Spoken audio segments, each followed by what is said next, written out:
قصة إمام عاشور واعتذار إمام عاشور، هنتكلم عامة عن الجزئين.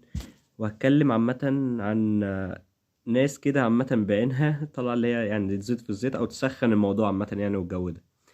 هنتكلم عامة عن موضوع امبارح نزل علينا خبر إمام عاشور ما راحش مع البعثة وبعدها على طول أم الأهلي أم نزل عقوبة. العقوبة كانت غرامة اللي هي 1.5 مليون، وديت الأكتر في تاريخ النادي. والعقوبة برضو إيقافه أسبوعين، مش هيلعب ماتشات وبيتدرب لوحده وكده يعني.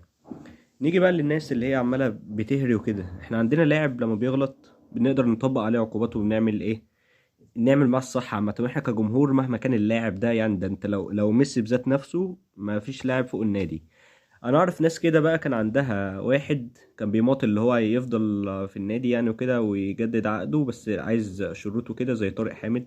اعرف ناس عندهم كانوا بيتحايلوا على فرجاني ساسي ويبيعوا الذهب ويبرعوا عشان يكمل مع النادي. اعرف نادي اللعيبه ما بتتمرنش واللعيبه بتروح الساحل زي فتوح وزي غيرها وما بيقدروش يفتحوا بقهم معاهم. اعرف نادي عبيط بقاله كام شهر عمال يمشي ورا بنتايج عشان يكمل وكده. اعرف نادي عندهم عبد الله السعيد اللي محدش بيتكلم عن الموضوع ده. بقاله اكتر من شهر هو ما بيلعبش اي ماتش الا ما ياخد فلوسه، عمالين حرفيا مش قادرين يفتحوا بقهم. واحد عنده 40 سنه وعامل في النادي كده صباح الفل يعني. المهم نيجي نتكلم على موضوع اعتذار امام. وعامة احنا عندنا يعني الجمهور عمل معاه الصح امبارح.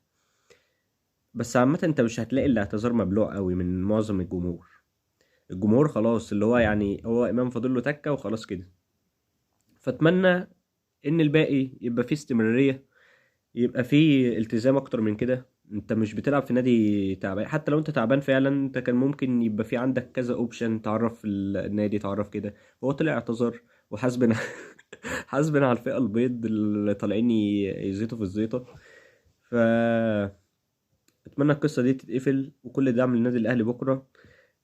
واي 11 لاعب هيلعب ليهم كل الدعم، وباذن الله نرجع بالمكسب بكرة ونتأهل. السلام عليكم.